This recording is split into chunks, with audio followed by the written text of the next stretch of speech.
Madame, Monsieur, bonsoir et bienvenue. Voici vos infos du soir. Les ministres concernés se rendront régulièrement sur le terrain pour assurer le suivi des projets en cours à Al-Husseima. En conseil hebdomadaire, le chef du gouvernement les a incités à multiplier les déplacements après avoir souligné la nécessité d'apaiser les tensions et de maintenir le calme. L'expérience marocaine en matière de politique migratoire, le ministre de tutelle Abdelkrim Benattir a présenté dans la capitale allemande les réformes entreprises par le Royaume à la suite de longues campagnes de régularisation. Il s'exprimait en ouverture du forum global sur la migration à Berlin. Retour ce soir sur les nombreuses actions menées en 2016 par la Fondation Mohamed VI pour la protection de l'environnement. Son conseil d'administration a été présidé à Rabat par son Altesse Royale Al Hasna, un bilan marqué par les différentes interventions menées pendant la COP22. Et le coup d'envoi ce soir du 20e festival Gnawa et musique du monde d'Essaouira. Nous serons à la fin de cette édition en duplex avec notre envoyé spécial Monsef Safé. Il sera également question d'écho et du coup d'envoi des Marrakech du Rire. Tout cela dans la chronique culturelle de Samia Harissi. Le conseil de gouvernement a été une nouvelle fois consacré aujourd'hui à la situation qui prévaut à Al-Husseima. À cette occasion, Saadil Othmani a déploré les violences qui ont agité la ville lundi dernier, avant de rappeler tous les efforts déployés pour mettre en œuvre les projets de développement initiés dans la région. Les ministres concernés sont d'ailleurs appelés à se rendre régulièrement sur le terrain. Le récit de Hind Ben Abdenbi sur un reportage d'Abd Hafid Mounawar. Al-Husseima était au programme des travaux du Conseil de gouvernement. Des exposés ont été présentés par les membres de l'exécutif, notamment par les départements concernés par le programme Al-Husseima Manarat Al-Mutawassit. Le chef du gouvernement a appelé à une mobilisation totale pour doper l'effort consenti sur le terrain et rattraper tout retard accusé. Le programme Al-Husseima Manarat Al-Mutawassit est un investissement de 6,5 milliards de dirhams, celui de lutte contre les disparités territoriales 1,7 milliard de dirhams, plus le projet du barrage Ouadris, le programme complémentaire de route et les travaux de l'autoroute. Cela fait près de 14 milliards de dirhams qui sont investis dans la région. Le Conseil a également permis de revenir sur les protestations qui ont eu lieu lundi dernier. Saadetdine Othmani a rappelé l'importance d'instaurer un climat positif et calme, indispensable à l'aboutissement des projets de développement. Le Conseil de gouvernement tient à exprimer sa reconnaissance aux forces de l'ordre qui s'évertuent à assurer la sécurité malgré des conditions de travail difficiles. Le Conseil a également souligné la nécessité d'enquêter sur tout abus éventuel. Le chef du gouvernement a également appelé les membres de son équipe à multiplier les visites dans la région d'Al-Husseima pour s'assurer de la concrétisation des projets de développement et mener à bien le suivi de leur exécution.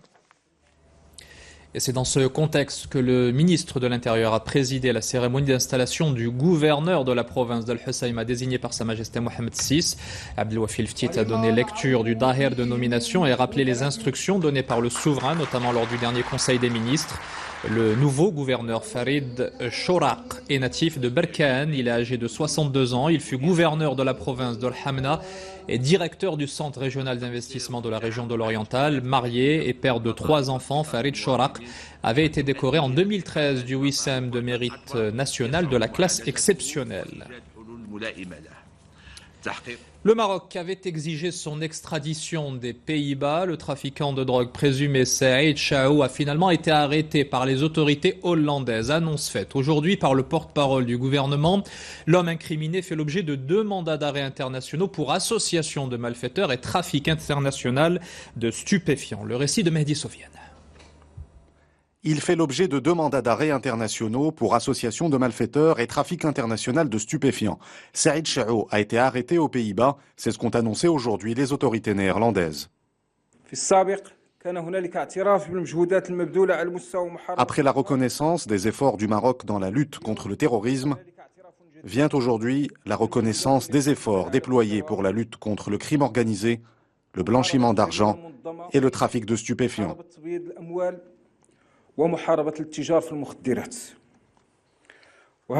Cet individu, après avoir tenté d'y échapper pendant plusieurs années, devra répondre de ses actes devant la justice marocaine après la procédure d'extradition. Samedi dernier, le ministère des Affaires étrangères et de la coopération internationale avait annoncé dans un communiqué que des contacts avaient eu lieu la semaine dernière autour de ce dossier entre les autorités marocaines et néerlandaises. À présent, la politique migratoire marocaine à la lumière des 2 dernières campagnes de régularisation. Elle a été présentée par le ministre marocain de tutelle lors du Forum global sur la migration et le développement qui a débuté hier dans la capitale allemande. À cette occasion, Abdelkarim Ben Atik a rappelé que le Royaume a mis en place un cadre législatif qui permet aux migrants de bénéficier de tous leurs droits et services vitaux. Les développements avec Mehdi Sofiane. Concrétisée par les opérations de régularisation menées en 2014 et 2016, la politique migratoire marocaine a été présentée à Berlin par Abdelkarim Ben Atik, ministre délégué aux Affaires étrangères. Une politique basée sur les valeurs d'humanisme et de responsabilité pour garantir aux migrants tous les droits et services de base, notamment en matière de santé, d'éducation et de logement. C'est ce qui a été rappelé lors de ce forum, co-présidé par le Maroc et l'Allemagne. Pour une politique migratoire réussie, nous avons besoin de législation qui fasse de l'immigration une source d'opportunités. Et cela pas seulement pour des raisons éthiques, mais aussi pour une raison économique. Ce forum réunit à Berlin plus de 140 pays pour débattre des problématiques liées aux questions de migration. Dans le cas des réfugiés, comme dans celui des migrants, sauver des vies, notamment pour éviter les naufrages en mer, est un impératif humanitaire. La coprésidence marocaine et allemande du Forum de Berlin concrétise également la coopération nord-sud autour des questions migratoires. Et justement, la question de la gestion des flux migratoires reste aussi centrale que cruciale pour le continent européen. À la faveur d'une mer calme, les trafiquants d'êtres humains multiplient les traversées périlleuses à bord de cercueils flottants sur la Méditerranée. La situation est telle que l'Italie menace désormais de fermer ses ports après l'afflux de près de 75 000 sans-papiers depuis le début de l'année. Le récit de Salima Benabou. Ce bateau arrivé très tôt ce matin pourrait bien être le dernier à jeter l'ancre dans ce port italien. En à peine 48 heures, quelques 12 000 migrants impatients de rejoindre l'Europe ont été secourus au large des côtes libyennes. Mais cette fois-ci, c'en est trop pour la péninsule. Rome menace de bloquer l'entrée de ces ports aux bateaux humanitaires étrangers, y compris ceux affrétés par des ONG. Face à cet ultimatum, la Commission européenne tente de calmer le jeu. L'Italie est sous pression. Nous devons fournir à ce pays notre soutien. La grande majorité des migrants qui traversent la Méditerranée arrivent en Italie en situation irrégulière. L'Italie a entièrement raison, la situation est intenable. Tous les États membres doivent maintenant faire preuve de solidarité. Ces migrants sont ensuite hébergés dans des centres d'accueil à quelques kilomètres des côtes, dont la capacité est saturée. Depuis le début de l'année, pas moins de 73 000 migrants sont arrivés en Italie. Les partenaires européens seront-ils davantage solidaires? La question sera discutée à Tallinn, en Estonie, jeudi prochain, entre les 28, lors d'une réunion des ministres de l'Intérieur. L'actualité internationale marquée par la décadence irréversible de Daesh, l'organisation terroriste est sur le point d'être totalement éradiquée d'Irak, la même où avait commencé il y a 3 ans, jour pour jour, l'expansion criminelle de ce groupe mené par Abu Bakr al-Baghdadi. Les militaires irakiens ont repris la symbolique mosquée Al-Nouri dans la vieille ville de Mossoul, connue pour son minaret penché et qui avait été détruite par les terroristes la semaine dernière. D'après un cabinet d'analyse, Daesh a perdu en 3 ans 60% du territoire qu'elle a occupé en Irak et en Syrie et 80% de ses revenus. Retour à l'actualité nationale avec ce prêt de 120 millions d'euros, près d'1,3 milliard de dirhams accordés au Maroc par la Banque européenne pour la reconstruction et le développement. Des fonds dédiés au financement de projets de sauvegarde de la plaine irriguée du Saïs sur une superficie de 30 000 hectares. C'est ce que prévoit l'accord signé, vous le voyez ce matin à Rabat, par le ministre de l'économie Mohamed Boussaïd, le ministre de l'agriculture Aziza Khenouch et le chef du bureau de la BERD au Maroc, Marie-Alexandra Veilleux-Laborie. À présent, le conseil d'administration de la Fondation Mohamed VI pour la protection de l'environnement, présidé aujourd'hui à Rabat par son Altesse royale Al Hassan, à l'occasion de dresser le bilan des actions menées en 2016, notamment pendant la COP, une année marquée également par la signature par la Fondation de 2 conventions de premier plan avec l'UNESCO et la FAO. Le récit de Hind Ben Abdenbi sur un reportage de Aïssa Maassoul. C'est l'heure du bilan annuel pour la Fondation Mohamed VI pour la protection de l'environnement, dont le conseil d'administration a été présidé aujourd'hui à Rabat par son Altesse royale, la princesse Lalla Hasna. L'occasion d'arrêter les comptes pour les exercices 2015 et 2016 et de mettre en lumière la richesse du parcours de la Fondation au cours de ses 15 années d'existence. Tout le travail accompli, surtout dans la conscientisation des populations vers la protection de l'environnement, la prise en compte du développement durable à tous les niveaux et à tous les échelons, la floraison de la société civile qui œuvre là-dedans et avec lesquelles la Fondation a un certain nombre de conventions et de partenariats.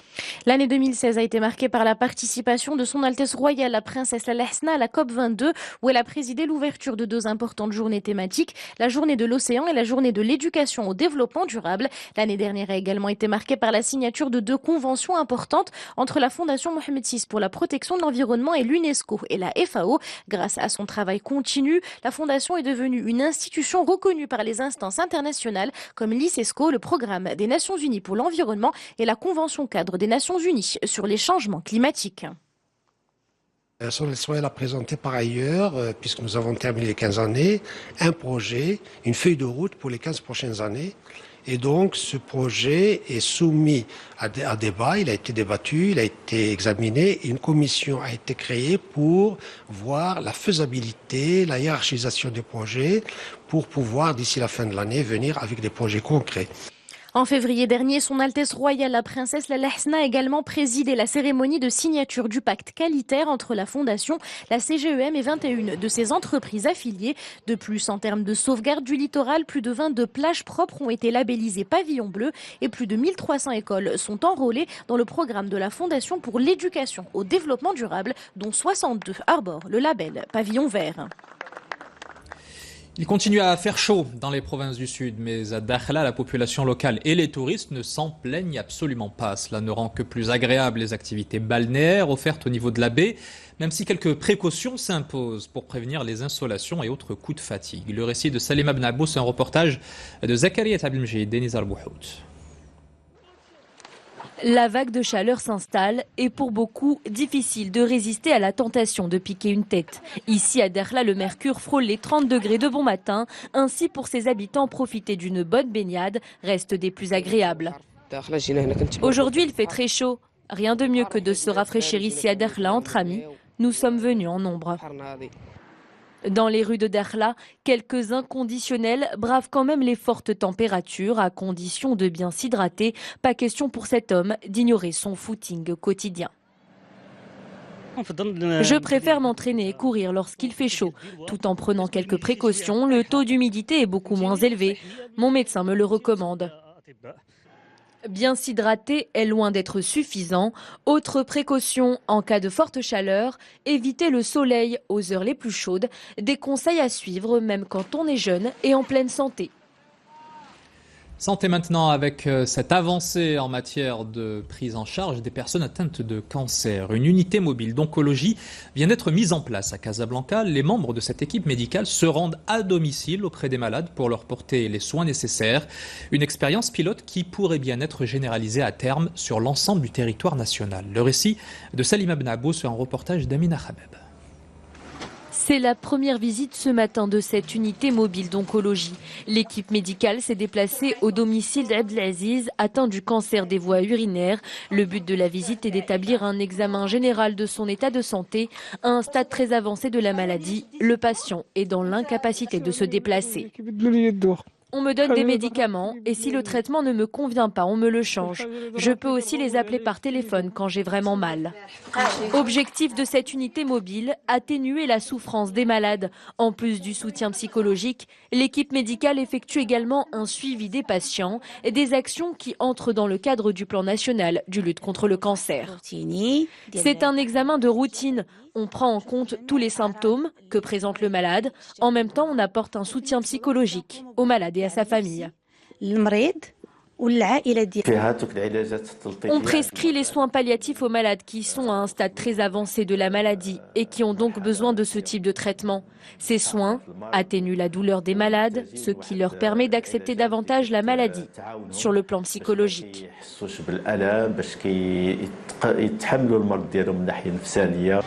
La journée est bien loin d'être terminée. L'unité médicale mobile doit encore rendre visite à de nombreux malades atteints de cancer. Cette unité, qui ne couvre pour l'instant que quelques villes seulement, devrait desservir à l'avenir toutes les zones géographiques du royaume. Sans transition, on place actuellement à la chronique culturelle de Samia Halissi. Bonsoir Samia, et pour commencer, cette grosse ambiance en cours dans la cité des Alizés. Alors, la 20e édition du festival Gnawa et musique du monde vient de s'ouvrir à l'instant en fanfare à Essaouira après la traditionnelle parade des Ma'allem Gnawa. Un grand moment du festival, comme vous pouvez le voir sur les images. Tous les Gnawa du Maroc investissent les ruelles de la Médina d'Essaouira. Cette parade haute en couleurs et en rythme donne le coup d'envoi de ces 3 jours de célébration des 20 ans du festival. Avec cette année à l'affiche Carlinhos Brown, Ismaëlo ou encore Ray Lema, dont la musique va battre à l'unisson avec celle des Gnawa.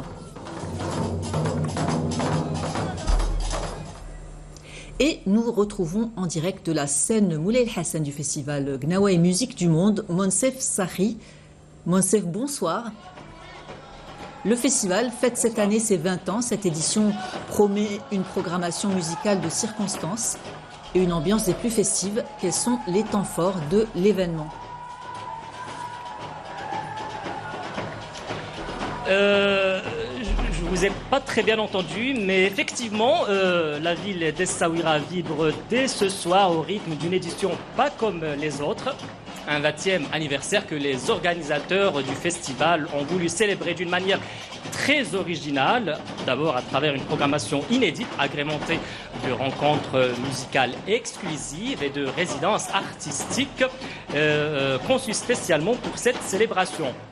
Le public sourit aura droit à des concerts pleins de nostalgie, à commencer par le concert de ce soir, pendant lequel le groupe Band of Gnawa remontera sur la scène Moulay El Hassan 10 ans après sa naissance sur cette même scène. Une séquence émotion, tout comme celle qui réunira le Ma'allem Abdeslam Ali Khan avec son complice de toujours, le pianiste d'origine congolaise Ray Lema. Une complicité qui dure depuis une vingtaine d'années et qui sera couronnée par un concert, fruit d'une résidence artistique placée sous le signe de l'africanité. Et justement, ce qui fait la particularité du festival d'Essaouira, ce sont ces étonnantes fusions. Et cette année, le public sera gâté. Il aura droit, entre autres, à un concert réunissant le Ma'allem Barbou et le bluesman américain Lucky Peterson, ou encore cette surprenante fusion entre le Gnawa authentique de Ma'allem Kouyou et les sonorités endiablées du brésilien Carlinhos Brown. Le festival, sans oublier également les têtes d'affiche de cette édition, entre autres la marocaine Hindi Zara, le groupe mythique Gnawa Diffusion, le sénégalais Ismaëlo ou encore le très populaire Hamid Al-Qasri. Vous l'aurez compris, 2017 s'annonce comme une édition historique. Et quel est le chemin parcouru par ce festival qui a depuis le début œuvré pour protéger la richesse du patrimoine musical marocain, selon vous, Monsef ?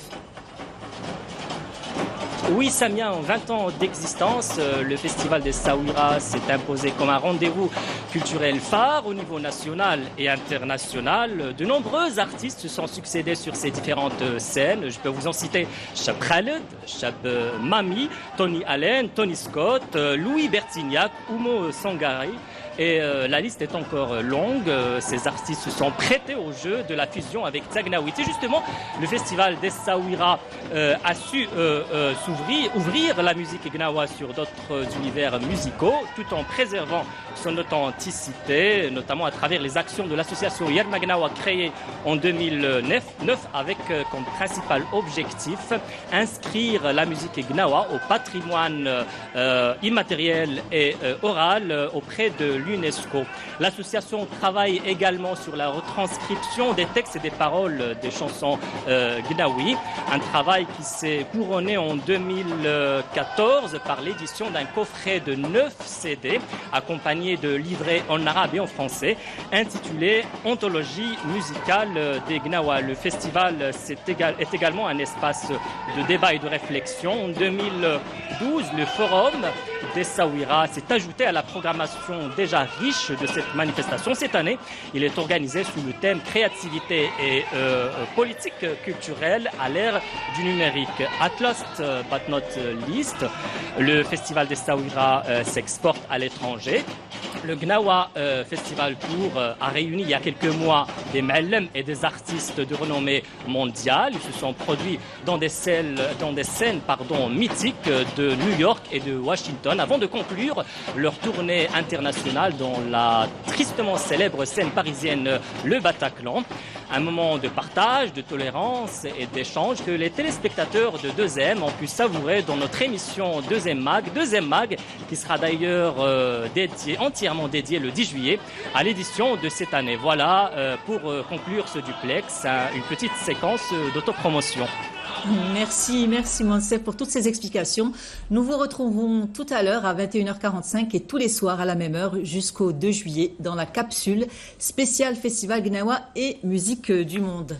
Il y a de l'ambiance, je le disais. Pendant qu'on danse et qu'on chante à Essaouira, on rit dans la cité ocre.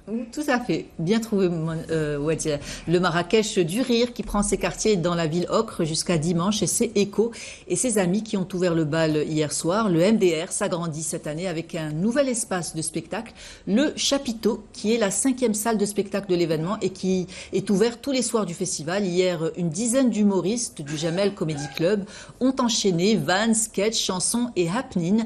La petite dernière et la seule fille du spectacle s'appelle Inès Reg. La découverte de cette édition, ambiance avec Rita Sha et Hicham Chikdal.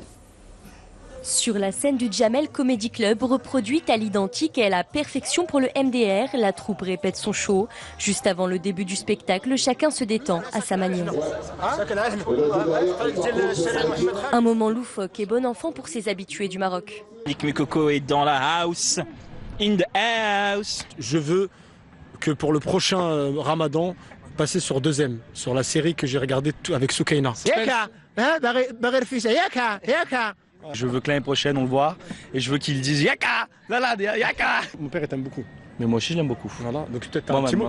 Il va te regarder là sur 2M. Eh ben monsieur Arbouja. Abba Younes, mais je vous aime. Voilà. Et on voulait dire réellement serré parce que comme tu dis, tous les ans, il y en a un peu plus de monde qui nous soutient. Et ben merci à tous, vraiment, à tous les Marocains qui nous soutiennent à chaque fois. Voilà, merci à tout le monde. Voilà. Et pour cette première, dans ce chapiteau du JCC, Inès a fait sa grande entrée parmi la troupe. On imagine que je suis une star. On imagine que je suis une Beyoncé, d'accord ? Ouais, grosse imagination, sa mère. Une arrivée réussie pour la seule humoriste féminine du spectacle. Je trouve ça trop fou, la reproduction du Jamel Comedy Club, on s'y croit à mort. Et je suis super contente, vraiment, c'est la toute première fois. Je viens tout juste de faire partie de la troupe. Aujourd'hui, maintenant, je suis à Marrakech et je trouve que ça va, ça s'enchaîne bien, donc je suis contente. Les habitués du JCC et du MDR étaient eux aussi sur scène. D'origine marocaine, algérienne et tunisienne dans la salle. Un peu beaucoup quand même. Leur succès n'est plus à prouver. Chaque année, leur show attire toujours autant de monde.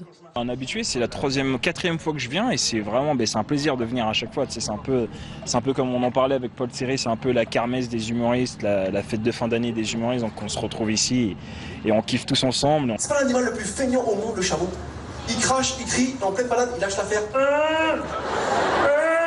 Ceux qui ont raté le spectacle pourront se rattraper tous les soirs de la semaine. Pour la première fois, le JCC est programmé chaque jour jusqu'à la fin de l'événement. Les fous rires sont garantis au milieu de ce décor parisien en plein cœur de Marrakech. Le reste de l'actu culture. Alors on passe d'un festival à l'autre, on va dire nous sommes en pleine saison et le choix va être cornélien. Demain soir et jusqu'au 2 juillet s'ouvre la 2e édition du Festival des Arts d'Ahwesh à Meknès, le FITUC, Festival international du théâtre universitaire de Casablanca, c'est du 4 au 9 juillet. Le festival Timitar, Signes et Culture, c'est du 5 au 8 juillet à Agadir. Casablanca renoue avec son festival en accueillant du 6 au 15 juillet son Casa Festival Carrefour des Arts et des Cultures, le Festival international d'Ifrane C'est du 7 au 9 juillet, le concours Jawhara Talent du 7 au 9 juillet dans la région des Jalida sur la corniche de Sidi Bouzid. Wadiel. Merci beaucoup Samia pour ce tour d'horizon. Effectivement difficile de choisir, même si j'ai un petit faible pour Ahwash. À la semaine prochaine. Il me reste à vous rappeler une des principales informations de ce jeudi 29 juin. La situation à Al-Husayma au cœur du Conseil de gouvernement. Il a été évoqué par Saad El Othmani qui a appelé au calme et déploré les violences de lundi dernier avant de rappeler l'ampleur des investissements et des projets de développement en cours dans la région. Et les ministres concernés seront amenés à se rendre régulièrement sur le terrain pour en assurer le suivi. Fin de cette édition que vous pourrez voir ou revoir sur notre site d'information 2M.ma. Prochain JT à 21h15, c'est en compagnie de Zara Etiehel. Nous on se retrouve demain, même heure, même endroit.